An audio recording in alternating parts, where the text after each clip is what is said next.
आज हम करेंगे cross price effect. Theory of demand का ही एक टॉपिक है। क्रॉस प्राइस इफेक्ट का मीनिंग क्या होता है? क्रॉस प्राइस इफेक्ट कब लागू होता है? जब टू गुड्स होते हैं। ओके, टू गुड्स हैं आपके पास, एक्स गुड्स और वाई गुड्स।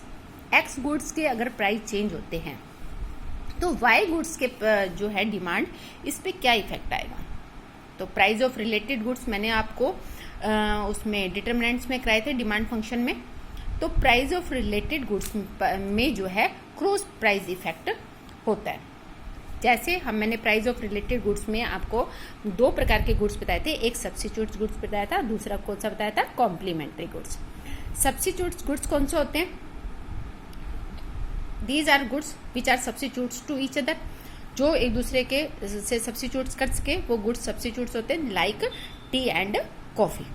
ठीक है, अगर टी के प्राइस इंक्रीज होते हैं तो अज्यूम किया जाता है कि कॉफी के प्राइस क्या है? कांस्टेंट है।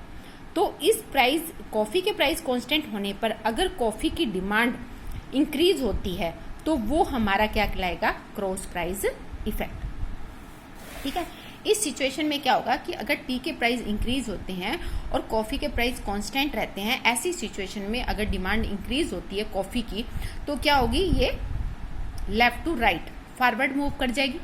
ठीक है, डिमांड आपकी, देखिए आप प्राइस कांस्टेंट रहेंगे, प्राइस के कांस्टेंट रहने पर अगर आपकी डिमांड चेंज होती है अदर गुड्स की, तो वो आपका होता है क्रॉस प्राइस इफेक्ट। तो ये क्या जाएगी? Left to right. अगर आपकी टी के प्राइस डिक्रीज होंगे तो कंज्यूमर जो है दोबारा से टी परचेज करना शुरू कर देगा, तो उस सिचुएशन में जो है क्या होगा? ये फॉरवर्ड हो जाएगी, यानी कि कॉफी की डिमांड क्या हो जाएगी? डिक्रीज हो जाएगी। ओके, सब्स्टिट्यूट गुड्स की सिचुएशन में इस प्रकार का होता है। टी एंड कॉफी, एक सिंपल सी आपको लॉजिक में बता देती हूँ ताकि आपको याद रहे कि प्राइस, टी के प्राइस इंक्रीज होने पर कॉफी की डिमांड इंक्रीज होती है और टी के प्राइस डिक्रीज होने पर कॉफी की डिमांड क्या होती है? डिक्रीज होती है। हम जो कंज्यूमर है वो पहले वाली चीज परचेज करना शुरू कर देगा, तो उसकी डिमांड क्या हो जाएगी? इंक्रीज हो जाएगी। तो ये है आपका सब्स्टिट्यूट गुड्स में। दूसरा हमारा आता है कॉम्प्लीमेंट्री गुड्स। कॉम्प्लीमेंट्री गुड्स कौन से होते हैं? Which are complement to each other, यानी कि जो एक दूसरे के पूरक होते हैं, जैसे कार एंड पेट्रोल। हम पेट्रोल का व्हीकल में जो है पेट्रोल, डीजल, सीएनजी, इनका यूज करते हैं। अगर इनमें से जिस भी का यूज कर रहे हैं उसके प्राइस अगर चेंज होते हैं तो दूसरे की जो डिमांड है वो उस पर इफेक्ट पड़ता है। क्योंकि अगर सपोज कीजिए कि अगर पेट्रोल के प्राइस इंक्रीज हो जाते हैं तो हम कार का यूज कम करना शुरू कर देंगे, बाइक का यूज कम करना शुरू कर देंगे। जहां हमें जाना है हम वहीं कंपलसरी है, वहीं हम उसका यूज करेंगे। तो इसमें क्या होता है कि इफ पेट्रोल प्राइस इंक्रीज, अगर पेट्रोल के प्राइस इंक्रीज होते हैं तो कार की डिमांड क्या हो जाएगी? डिक्रीज हो जाएगी। कॉम्प्लीमेंट्री गुड्स में क्या होता है? एक दूसरे के अपोजिट रहता है। सब्स्टिट्यूट्स में गुड्स में क्या होता है? एक दूसरे के पॉजिटिव रहता है। तो प्राइस वही कांस्टेंट रहेंगे, आपकी सिर्फ डिमांड जो है, कार की जो डिमांड है वो फॉरवर्ड या बैकवर्ड मूव होगी। अगर प्राइस इंक्रीज होगा तो क्या होगा? कार की डिमांड बैकवर्ड चली जाएगी, और पेट्रोल के प्राइस डिक्रीज होंगे तो कार की डिमांड क्या हो जाएगी? फॉरवर्ड हो जाएगी। मतलब अननेसेसरी रूप से भी हम जो है बाइक, कार जो है चलाना शुरू कर देते हैं, भी चलो यहाँ भी चलते हैं, यहाँ ही चलते हैं, कोई बात नहीं, पेट्रोल के रेट कम है, तो वो इफेक्ट पड़ता है। तो ये है cross price effect.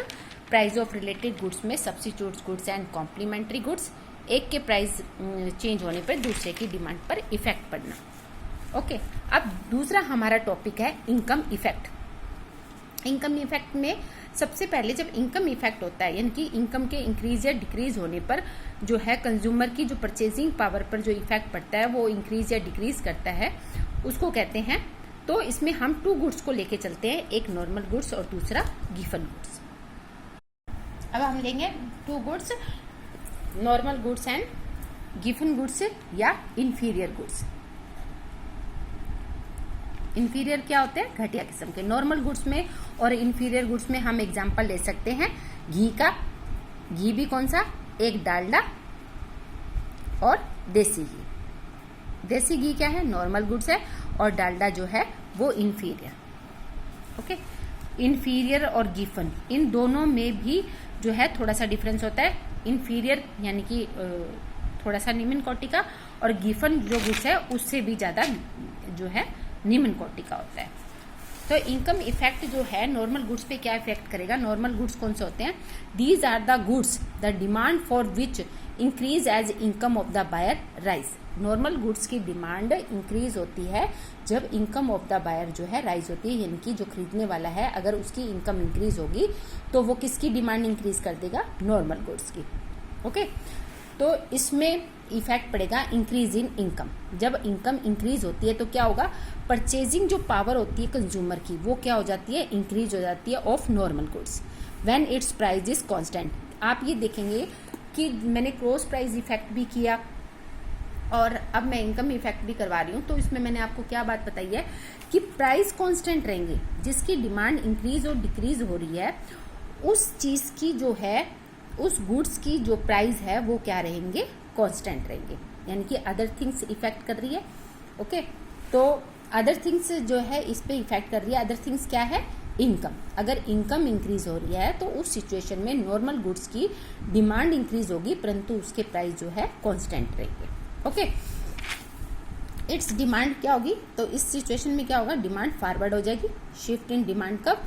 It's income effect is positive. तो इसका इनकम इफेक्ट हमेशा क्या होता है? पॉजिटिव, यानी कि इनकम इंक्रीज हुई तो नॉर्मल गुड्स की डिमांड क्या होगी? इंक्रीज होगी। अब मैं इसको डिमांड कर्व के थ्रू आपको समझा रही हूँ। एक्स एक्सिस पर लेंगे हम क्वांटिटी डिमांड, वाई पर लेंगे प्राइजेस। प्राइस हमारे कांस्टेंट है, ठीक है। तो ये डिमांड जो है वो नॉर्मल गुड्स की है। पहले हम जो है नॉर्मल गुड्स की डिमांड ये कर रहे हैं, उसके बाद जैसे ही हमारी इनकम इंक्रीज होती है तो ये डिमांड यहाँ से कहाँ फॉरवर्ड हो जाएगी? यहाँ। ओके, यानी कि ए से कहाँ चली जाएगी? बी पर, यानी कि लेफ्ट टू राइट की तरफ मूव कर जाएगी नॉर्मल गुड्स की। हम उसको ज़्यादा खरीदने लग जाएंगे, परंतु जैसे ही इनकम डिक्रीज होती है हम वापस बी से ए की तरफ चले जाएंगे, उसकी नॉर्मल गुड्स की डिमांड को कम कर देंगे। क्योंकि रियल सिचुएशन में क्या होता है, हमारी जो इकोनॉमिक्स होती है वो हमारी रियल सिचुएशन पे डिपेंड करती है, उसी के अकॉर्डिंग ही जो है सब चीज़ डिसाइड की जाती है। क्योंकि किसी भी चीज़ की डिमांड इंक्रीज या डिक्रीज होती है तो वो हम लोग अपने सिचुएशन के अकॉर्डिंग करते हैं। अगर हमारी इनकम अच्छी है तो हम अच्छा सामान खरीदते हैं, ओके। परंतु अगर हमारी इनकम कम है, बहुत कम है, तो हम क्या करते हैं? नॉर्मल गुड्स जो है लोकल सामान परचेज कर लेंगे, कंपनी का, अच्छा हाई कंपनी का परचेज नहीं करेंगे, थोड़ा सा जो है सस्ता सामान परचेज करेंगे।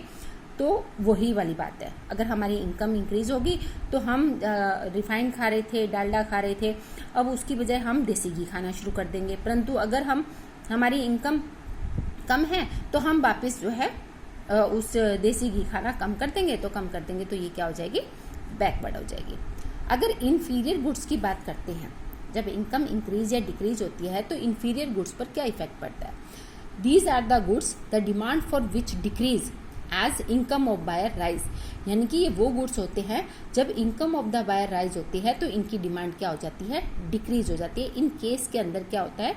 Income effect is negative. इसमें इनकम इफेक्ट नेगेटिव है क्योंकि हमारी इनकम बढ़ रही है, हम इन सामान की परचेजिंग कम कर रहे हैं। इसमें पॉजिटिव है क्योंकि नॉर्मल हमारी इनकम इंक्रीज होती है तो हम नॉर्मल गुड्स की डिमांड को इंक्रीज कर देते हैं। ओके, तो ये बाय ग्राफ आपको वो इसी तरह से प्राइस लेना है। प्राइस आपका कांस्टेंट रहेगा। ओके, प्राइस कांस्टेंट है। आप पहले ये डिमांड कर रहे थे, फिर ये डिमांड करने लगे, या पहले ये कर रहे थे फिर इस पर आने लगे। तो इनकम की वजह से क्या है, अगर आपकी इनकम इंक्रीज होती है तो आप क्या करोगे? आप बैकवर्ड चले जाओगे, कम इसकी परचेजिंग करोगे। और अगर आपकी इनकम डिक्रीज होती है तो आप वापस से इस सामान को खरीदने लग जाओगे। तो यहाँ आपका क्या आएगा? Inferior goods. ओके, डिमांड कब में? जबकि नॉर्मल गुड्स में जब हम कर रहे हैं इनकम इफेक्ट तो आपकी डिमांड किसकी चेंज हो रही है? नॉर्मल गुड्स की। ओके, अब ये आपको समझ आ गया होगा। आज मैंने आपको दो टॉपिक कराए हैं, एक क्रॉस प्राइस इफेक्ट और दूसरा है आपका इनकम इफेक्ट। ओके, अगर कोई भी डाउट है तो आप जो है मुझे कॉल कर सकते हैं। आप इसको ध्यान से समझिए और इसको नोट्स कीजिए, और उसके बाद प्लीज़ जो भी आपने होमवर्क किया है वो मुझे पर्सनल सेंड कीजिए। पीडीएफ फॉर्म में भी सेंड कर सकते हैं, नॉर्मली भी सेंड कर सकते हैं, ताकि मैं उसको चेक करूं कि आपने ठीक ढंग से होमवर्क किया है कि नहीं किया है। और आप इसको बी सीरियसली लेना, ये मत सोचना कि मैडम कह रही हैं हम भेजें या ना भेजें, हमारी मर्जी। I call you. Okay, thank you बेटा।